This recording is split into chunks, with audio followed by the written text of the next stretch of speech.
You're watching Consumerthon, and this is my review of the Moto 360. Make sure to hit the subscribe button below so you don't miss out on our weekly product reviews. This week is smartwatches, and I've reviewed one smartwatch for every day of the week, and we'll be doing a weekly roundup on Saturday.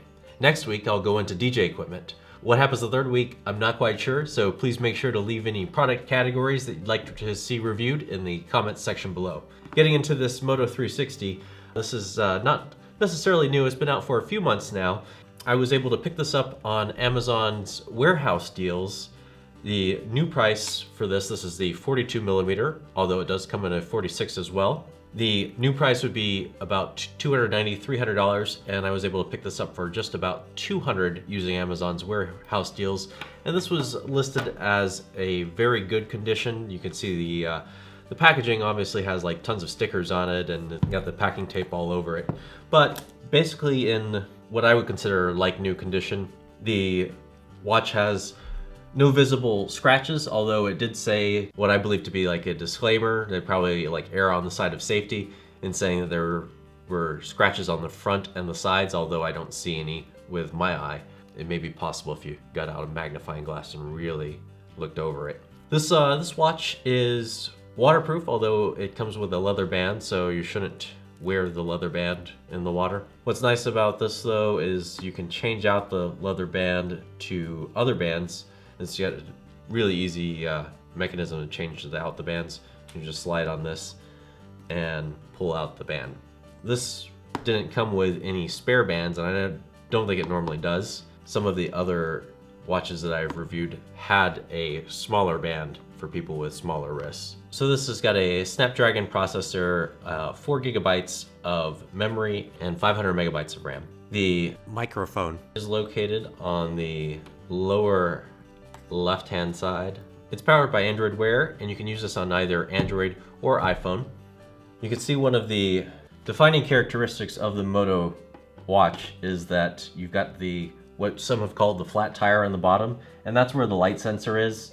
And it also allows for a thinner bezel around the sides, so that's why the design is like that.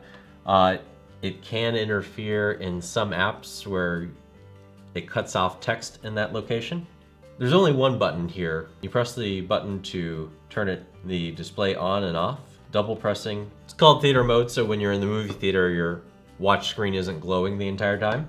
And then you press it once more to turn it back on again. And a press and a hold will take you to the apps menu, but what would be easier is just to swipe over to get to the apps menu. The app drawer here is probably not the best setup in that you have to scroll through this single file list of apps. Swipe down and you can activate a do not disturb mode, and there's theater mode, so I can turn that on. Swiping over again, you've got brightness boost. I can turn this on. And then the last option is the settings. So I'll do a phone call, and I get the notification. I can either answer or reject it. If I answer it, I just have to remember to pick up my handset now and have the conversation. Let's try a text message. Notifications show up in the lower third of the watch. I have to swipe up to view this notification, and then I'll swipe to the right to see the previous history of this text message chain. I can swipe to the right again to reply, open on the phone, or block the app. Let's try replying, and I can dictate a message. I can draw an emoji.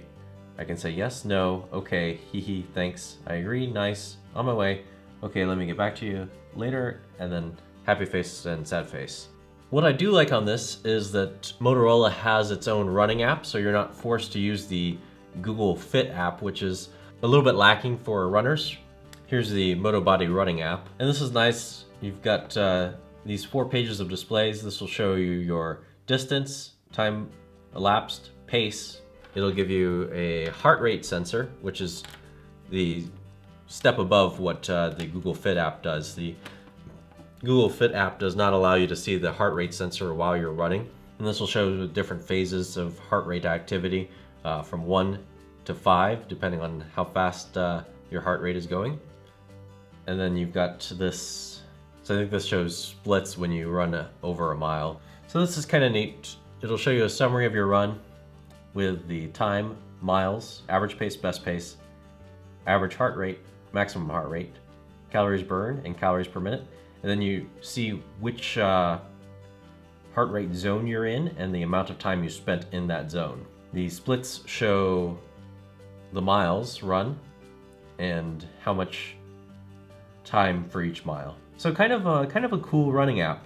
I didn't expect that, and you know, this is something that does differentiate itself from some of the other Android Wear watches. What I think that this watch is lacking is obviously the speaker. It doesn't have a speaker, so you can't make phone calls off of it.